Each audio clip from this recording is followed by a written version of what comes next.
Hey everyone, my name is Ashley, and today's topic presentation that I'm doing is on disaster tourism.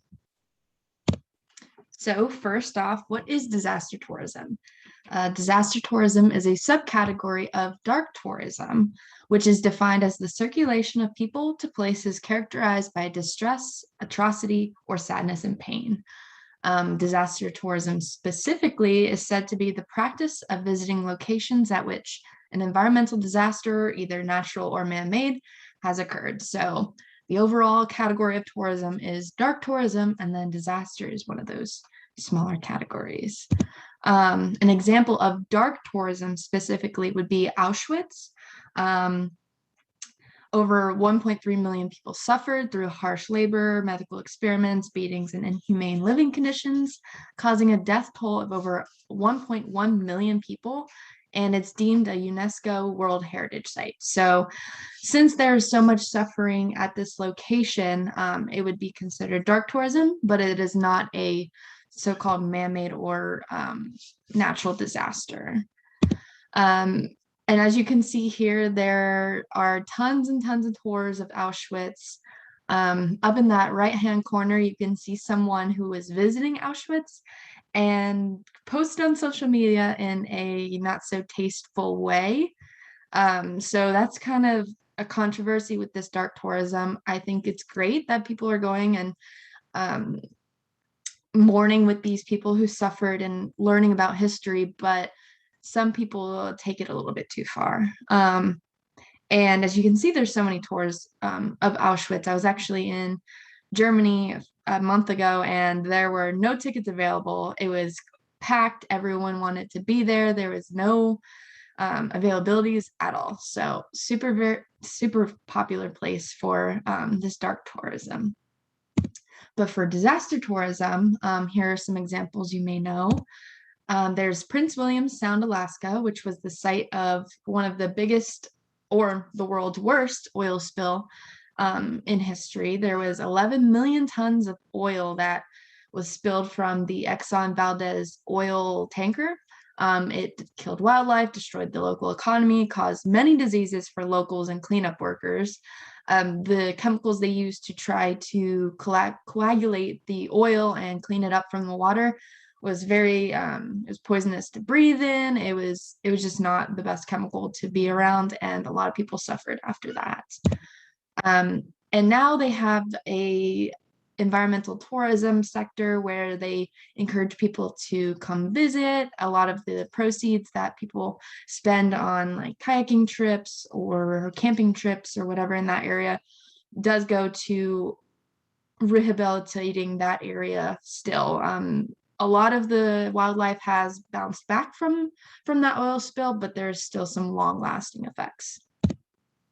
One of the most popular instances of disaster tourism would be Hurricane Katrina. Back in 2005, it hit Louisiana. It caused over 1,000 deaths and missing people, economic despair, numerous oil spills, which I did not know about prior, but a lot of oil spills happened because of Hurricane Katrina, and it damaged the environment.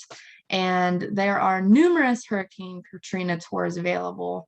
A lot of them highlight the recovery efforts of New Orleans and Louisiana, but I did not see anywhere on these tours that they are donating proceeds or they're supporting families that were affected by it, because I still know a lot of people who have not recovered completely. The area might have, but personal families and individuals had to either leave the area or are still in that recovery era. Chernobyl is another big one. A nuclear reactor at the Chernobyl nuclear power plant malfunctioned and could not be restabilized, and it caused a huge explosion that caused radioactive contamination of that entire area. It led to radiation sickness, cancers, and other malignant disorders to these local people, and there's still some remnants of radiation in that area today. Basically the whole place had to be evacuated. There was no way people could still live there after such a huge disaster like that. Yet there are still tons and tons of tours for Chernobyl. And honestly, the tours are pretty cheap in my perspective. And I have a video that you all can watch. It kind of shows this disaster tourism blooming right after the Chernobyl TV series was announced. So I'll go ahead and play that.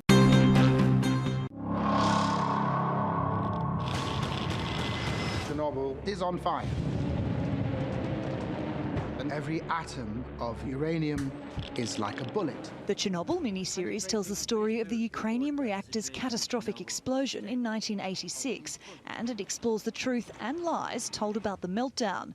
A ratings juggernaut, viewers have given it the highest ever score on the film website IMDb. But audiences don't just want to watch it, they also want to visit.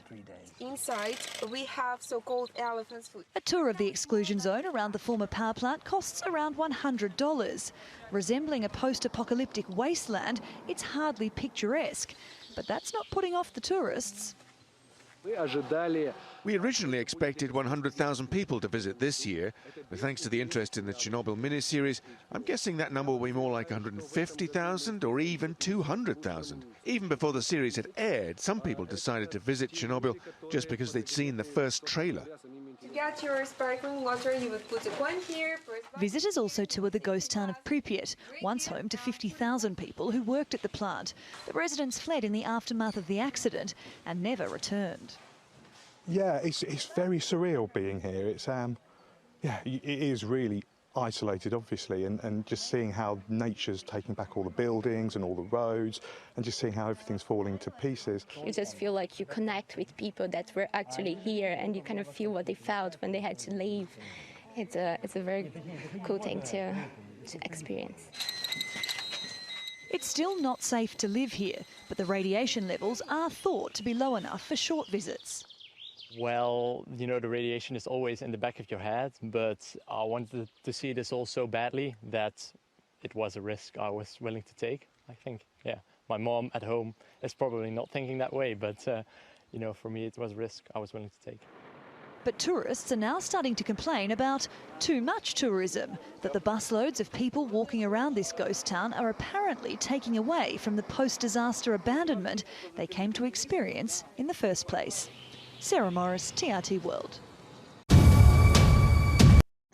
So I thought that video was very interesting, especially since tourists were actually complaining that there were too many tourists on their tours and that they kind of wish it wasn't so crowded, which I wonder if they realize that they are part of the problem. But yeah, so these people are coming to visit Chernobyl and trying to experience what those local people felt, when in reality they're so removed from the actual suffering that these families experienced. It's, in my opinion, I don't know, I think it's a little bit too soon, especially since a lot of those people are still alive today and they see that these companies are profiting off of what happened to them. But let's go into the ethics of dark tourism and disaster tourism. There's two standpoints, in my opinion. That disaster tourism can help boost local economies after a devastating disaster. Tourism means an increase of employment and opportunity. It also allows for locals to share their story of triumph and strength during the recovery. It gives them a chance to have a voice in what they experienced. It's not just, it happened and we'll move on. It's let's share what we went through and our strength, and kind of tell their story. Or disaster tourism can be seen as distasteful and too soon to profit from. Local people who suffered and lost loved ones are repeatedly reminded of what happened, and they see these tourists around snapping pictures and laughing and smiling when years ago they were crying and mourning and they lost what they had. So those are the two sides of the ethics of disaster tourism. And I found a great video to this girl said it just perfectly, I think. I'll let her talk about the ethics. Disaster tourism is exactly what it sounds like. Visiting sites of mass death, wars, atrocities, natural disasters, a summer vacation at Ground Zero in Manhattan, Chernobyl, concentration camps. If you go too soon after a disaster has occurred, say to the lower Ninth Ward in New Orleans, the impulse is seen as voyeuristic and disrespectful. But if you wait long enough, you're just interested in history, right?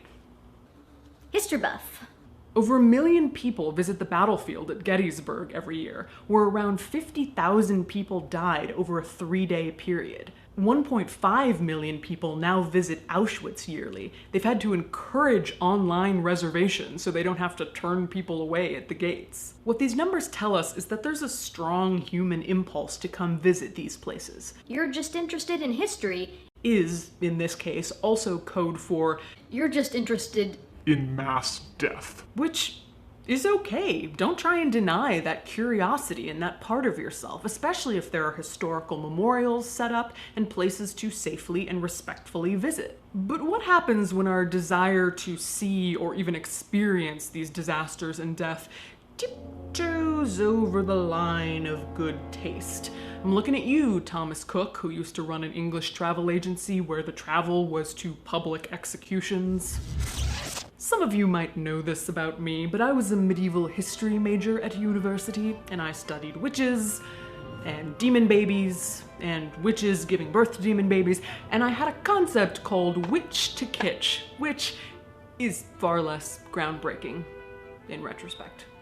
Tens of thousands of people, mostly women, were brutally tortured into false confessions of sex with the devil and then executed, burnt alive at the stake. So what's the waiting period before we turn atrocities like that into this? Campy, sexy witches, Halloween costume witches, Disney witches. How long after the Titanic sinks to the bottom of the ocean do we send our kids down this big blow-up slide version of it? Yes, that's totally real. Perhaps the biggest offender in this regard is none other than Coney Island in Brooklyn, with their recreations and reenactments of disasters and death. September 1900, a Category 4 hurricane sweeps through Galveston, Texas. A surge of water flooded the island, and when the waters receded, there were wagon loads of corpses to be collected. Somewhere around 7,000 people died, making it the worst weather-related disaster in American history. Just 2 years later, in 1902, an attraction opens on Coney Island called Galveston Flood. You would go into the building and watch real and fake water destroy models of the city and the harbor. There were mechanics and lights, and here's an advertisement from the period. Children are free. The flood keeps the auditorium cool. Gotta beat that summer heat, I guess. Oh wait, there's more. 2 years seems to be the waiting period because 2 years after the eruption of Mount Pelée in the Caribbean islands, where a molten hot volcanic ash and dust cloud rolled down to the city, setting everything in its path on fire and killing approximately 30,000 people, they had an attraction for that.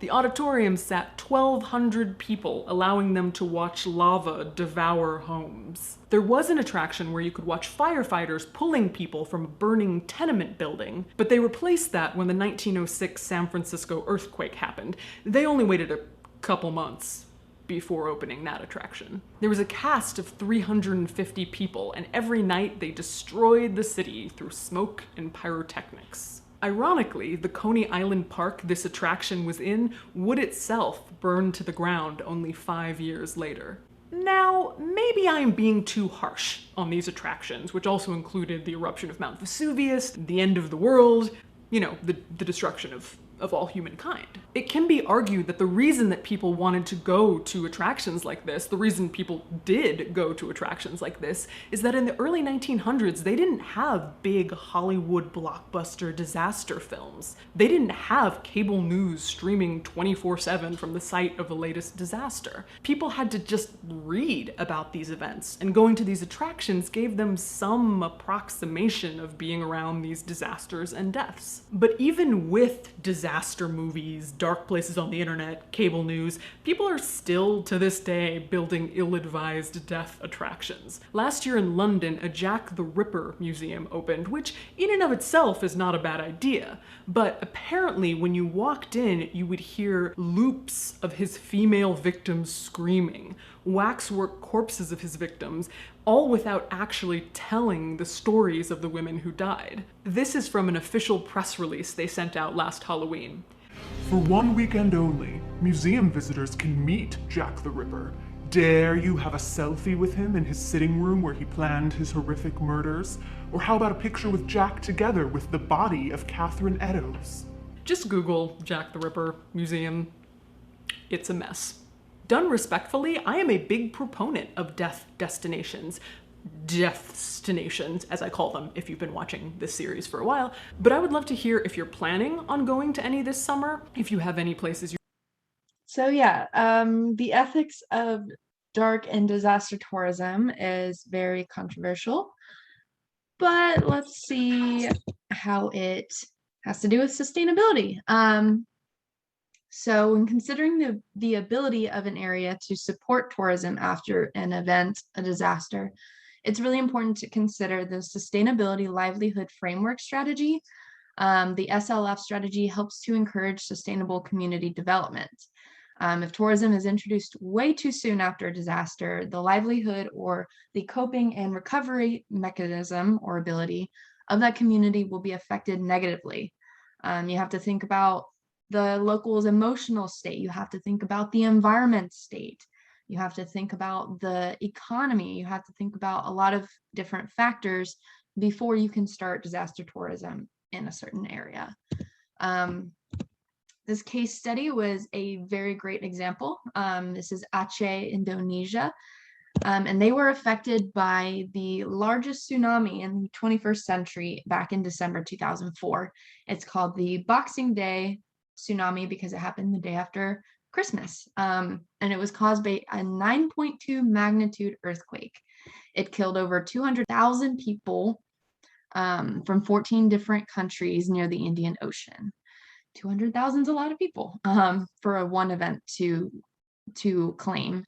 For Aceh, Indonesia, it took them 14 years to recover from the tsunami.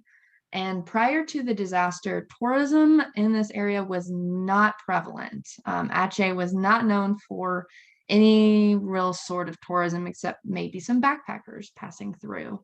But how they recovered and how they developed some disaster tourism attractions really gives insight on how to properly manage after or post-disaster aspects and sustainability. Aceh now, after the tsunami, they constructed various monuments to pay tribute to those lost, and they also created a Tsunami Museum, which is right there. And according to the Crazy Tourist blog and a few others, the Tsunami Museum is the #1 best thing to do when visiting Aceh. You're able to give your respects and really hear from the locals' mouths exactly what they went through. So sustainable tourism development in aspects of disaster tourism.